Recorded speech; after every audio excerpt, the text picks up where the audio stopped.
telling you, something's missing. But Tim, when it comes to deserts, we've got everything under the sun. Sorry, DA. It just doesn't say desert yet. Are you kidding? It screams desert. We've got sand. We've got gravel. We've got desert plants like cacti, creosote bushes, acacia. We've got the desert's harsh conditions. Hot, blazing sun, dry, blinding dust storms. Tim's right. There's something missing. Them bones and bones and dry bones and bones and bones and dry bones and bones and bones and dry bones. As I always say, Arnold, it never hurts to be prepared. That's funny, Miss Frizzle. That's exactly what I was thinking. I know. Desert animals. That's what's missing. Miss Frizzle, a diorama will never be complete without desert animals. Dynamic deduction, Phoebe. These should do for now. Now? It's later I'm worried about. Thank you, Miss Frizzle. Here you go, little guy. According to my research, that's a kangaroo rat. And that's a Gila monster. Isn't it cute? Only Phoebe would think a Gila monster's cute. And there's more. Tortoise, beetle, scorpion, jackrabbit, roadrunner. Whoa, Liz, what's up with you? And do you know what this is? A baby coyote. Phoebe, are you sure all these animals live in the desert? Think about it. The desert is really hot. The sun beats down all day long. Beat. And there's nowhere for the animals to go to escape the heat. Heat. But not only is it hot, but there's hardly any food in the desert. So any animal that shows its face gets eaten by a bigger one. Huh? Stop! And that's not all. It isn't? The worst part, there's almost no water in the desert. No water? No shelter, no food, no water. In no time at all your cute little animals are buzzard bait. Scarcity is the name of the game, Phoebes. Scarcity. He's right, Phoebe. There's not much food, water, or shelter in the desert. We've got to do something. Yeah. What can we do? What can we do? Well, at my old school, we take a stand and form a committee. Go on a field trip? Arnold, are you serious? He's right. SADS to the rescue. SADS? Students Against Desert Scarcity. To the desert. Miss Frizzle? Yes, Arnold. For once, I'm prepared. Regulation Desert. As outlined in Chapter 7 of my new Field Trip Survival Guide. Miss Frizzle, do your worst. I'll do my best, Arnold. Well, are you guys coming? Or do I have to save these desert animals all by myself? To the bus! Follow that Phoebe!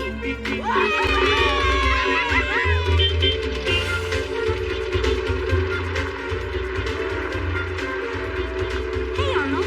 So what do you have in that knapsack anyway? A little sunblock, snakebite kit, dozen mallow blasters. What? No football? Carlos, we are not going to the desert to have fun. We're not?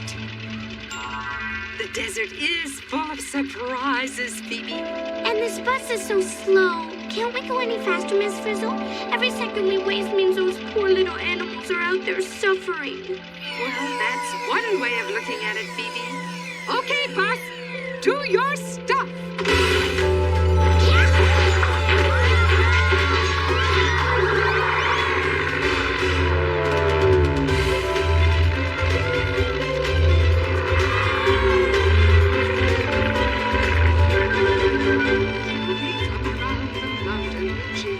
When she comes. Are we there yet? Chill, Phoebe. We only just took off. We're flying over mountains. Didn't you say Students Against Desert Scarcity? Yeah, and the mountains have plenty of shelter, food, and water. Miss Frizzle going the wrong way. Wrong way. Why, Phoebe, if it weren't for these mountains, there wouldn't even be a desert. What do mountains have to do with the deserts? Haven't you guys ever heard of a rain shadow? No. Some deserts are made by what's called the rain shadow effect. When warm, moist air rises over the mountains, its water vapor condenses into rain or snow. The mountains catch all the moisture, so the air reaching the other side is dry as a desert. Look out below! It's not fair. Why should the mountains get all the water? If you keep asking questions, Phoebe, you'll find an answer. Oh, and there's the perfect parking spot. Hold on tight!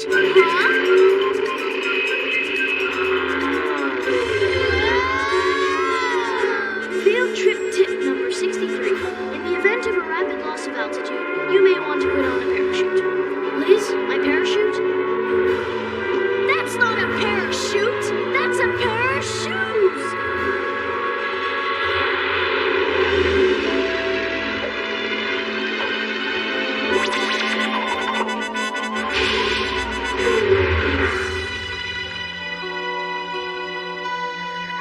Look at this place. Phew. The thermal probe reads 107 degrees Fahrenheit. That's hot.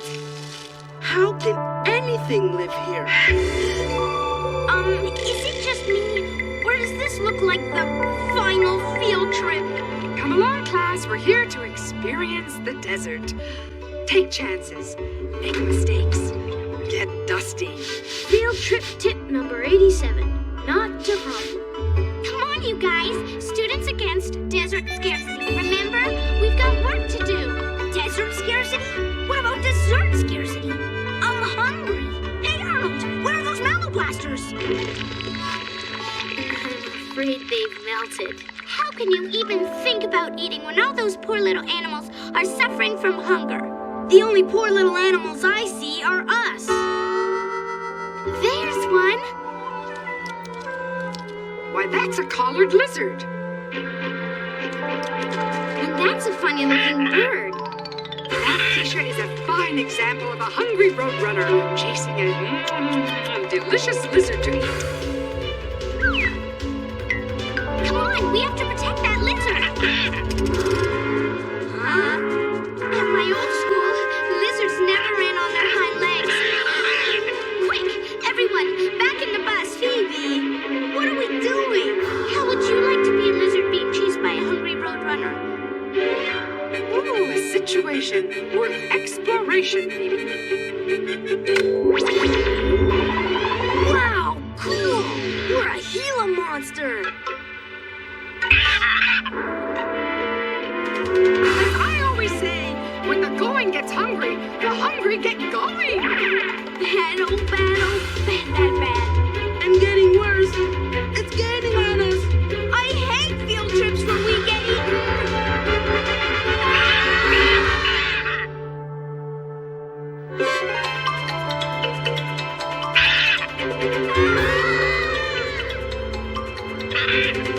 Any minute now, we're gonna know what it's like to be eaten!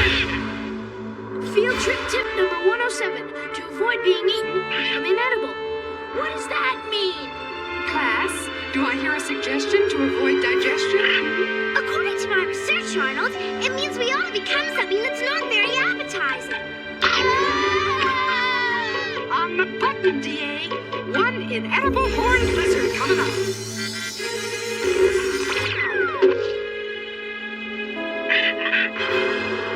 Phew, close one. Well, first-hand experience tells us roadrunners don't like lizards with spikes. Would you? So, the little animals here have special ways to avoid getting eaten, like running fast or being prickly. Oh, Phoebe, that's right. Which means they don't need your help, Phoebes. Are you sure about that? Life is tough in the desert. Don't we know it? It's too hot to chase after animals. Or to be chased. Phew, I'm burning up. Exactly. And somewhere out there is a poor little animal which is burning up too. Now come on, we've got to find it and help it. Stop the bus. Please. Everybody out!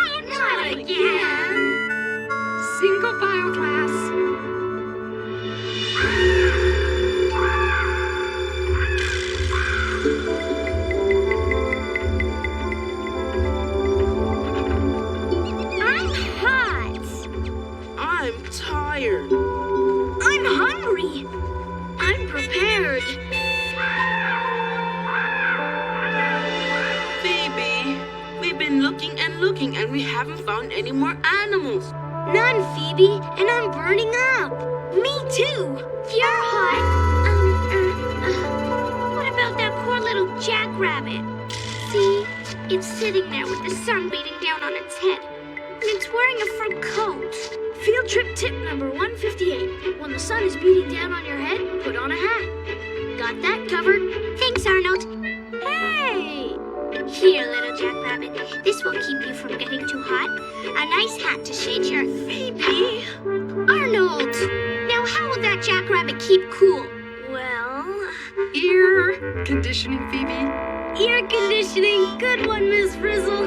Why, thank you, Carlos. Carlos, how can you joke at a time like this? According to my research, it's not a joke, Phoebe. You know how a car radiator cools off hot water from the engine? Some desert animals have big ears which do the same thing. When their warm blood moves through their big ears, it gets cooled off in the same way. Stay cool. Come on, Phoebes. Just admit it. The lizards don't need your help, and neither do the jackrabbits. Okay, so the jackrabbit has a way of keeping itself cool. But what about that? Ah, that is a desert tortoise. You don't usually see them out in the heat like this. See? An animal in need. Come on! We've got to help it. We do? Carlos, don't be so selfish. How would you like to be a tortoise roasting in the hot desert sun? I wish you hadn't said that. As I always say, there's more than one way to beat the heat. Oh, no!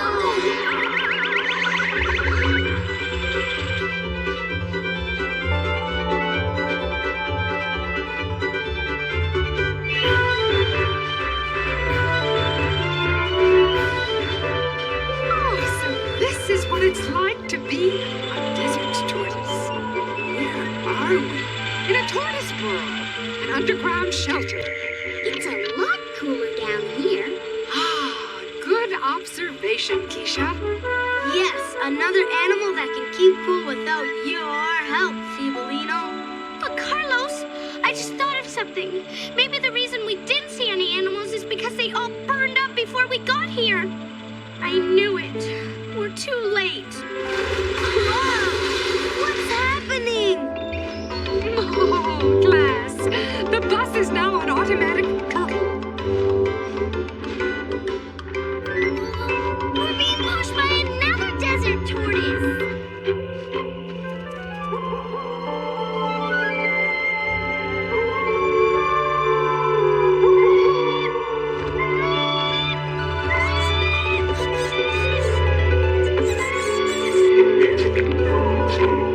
Are we still in the desert? Wow, what happened? The sun went down and the desert has totally changed. Oh, Carlos, look. How sweet. 11, 12, 13, 14. Hey, we weren't too late. The reason we didn't see any animals is because they were just waiting for the sun to go down. 50 degrees Fahrenheit. You don't have any sweaters in that knapsack, do you, Arnold? Once the sun goes down, the air cools off. Field trip tip number 257. To beat the heat, do like most desert animals. Come out only at night. There you have it, Phoebe. Another way desert animals help themselves. It's okay, Phoebe. There's nothing wrong with being wrong. As I always say, make mistakes, make mistakes, make mistakes. It's the best way to learn something. But let's face it, Students Against Desert Scarcity is a bust. Okay, Carlos, okay. You don't have to rub it in. I might have made a mistake about that lizard. And I might have made a mistake about that jackrabbit. And I even might have made a mistake about the tortoise. But there's one thing I know I'm not wrong about. How much you wish you stayed home today? No, how much everything in the desert needs water. You're telling me! Thanks, Matthew. Phoebe! Well, if no one's gonna help me give water to all these poor little animals, I'll just do it myself. Phoebe, where are you going? I said I was going to give these poor animals water, and I'm going to do. Phoebe, I know this may sound crazy, but hear me out. Okay, Carlos, I'm listening. These animals didn't need your protection from being eaten or from burning up in the sun, right? Right? They can cope, right? Right. Well, maybe they don't need your water either. Carlos, how can you say that? You know there's no water in the desert. You said so yourself. Rain shadow, remember? But look at them. They couldn't live without water, and they are definitely alive. They must get it somehow. Okay then, if you're so smart, tell me how. Come on, Carlos. Take chances. Get messy. Make mistakes. I don't know. Exactly. Maybe people like me come out here and give these animals water. Maybe people like me keep these animals alive. Hey, at least save the water for the animals. What are you talking about? Didn't you just splash me? Is that rain?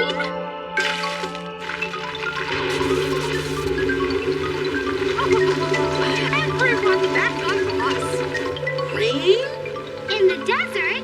It doesn't rain here very often, class, but as I always say, not very often is a long way from never. And the desert is a long way from needing my water. And we're a long way from the bus. Come on, Phoebe. Doesn't it feel great? Now we're talking water. It's amazing. We went from absolutely no water to...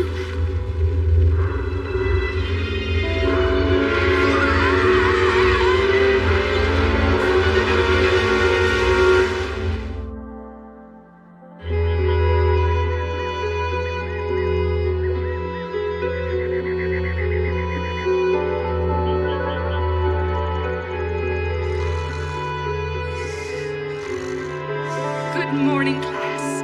Everything's right as rain. Huh? Where are we? What happened to the desert? Is this a dream? No, Phoebe.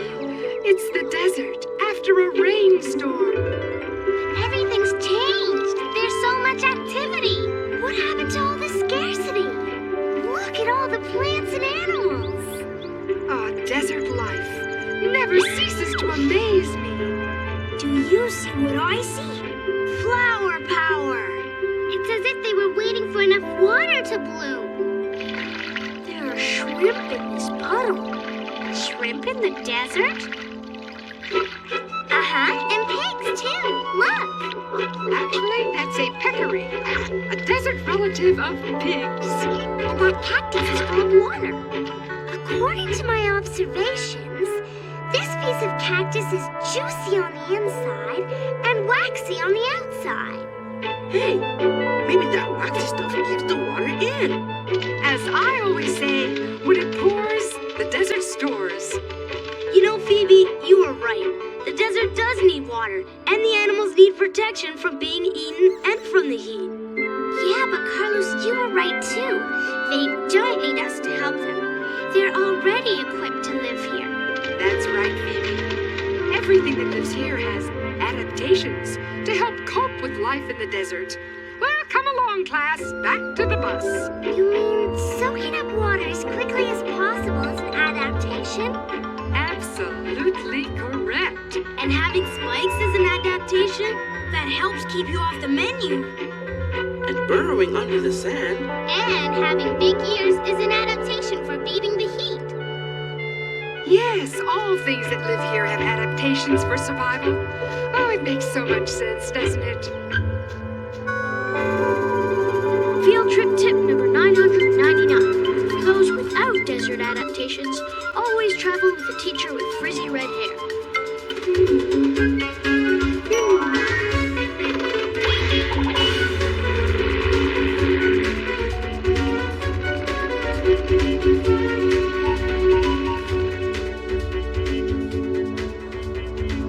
Well, I have to say, except for the part where we almost got eaten, and the part where we almost burned up in the sun, and the part where we almost drowned in a flood, my field trip manual was really helpful.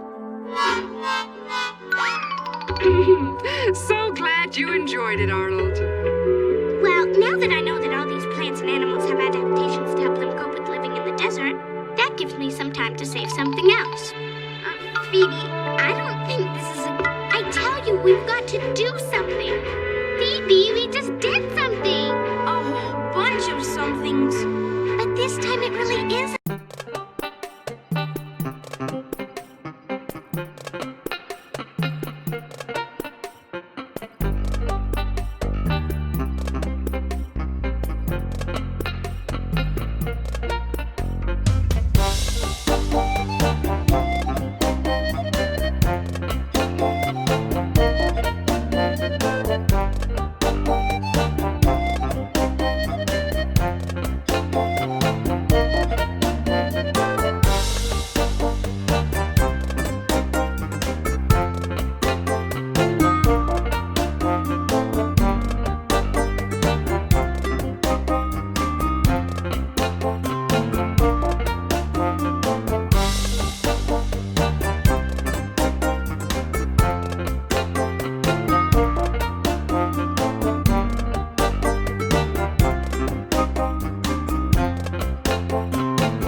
Well, we were a little short on time. But just a little. We wanted to show how desert animals come out at night. It's an adaptation, you know. Okay, speaking of adaptations, I don't know of any plant that grows from a seed the instant it rains. Look, when you have a lot of information to cover in a half an hour, you don't have time to wait for seeds to grow into plants. But they do grow very quickly in the desert. Did you want to see the desert in full bloom after the rain or not? Of course I did. And did you know that cactus needles are really leaves? Is that an adaptation? Yes. Unlike leaves, needles don't lose any water. And you know what else? Not all deserts are hot. Huh? Even places that are very cold are called deserts if they don't get enough rain. Fascinating. Well, thanks for calling. Wait, one more question. Do you actually know Phoebe? Yes, in fact... Could you do me a favor? Just tell her that I think she's the greatest. Goodbye. Maybe I should answer the phone more often.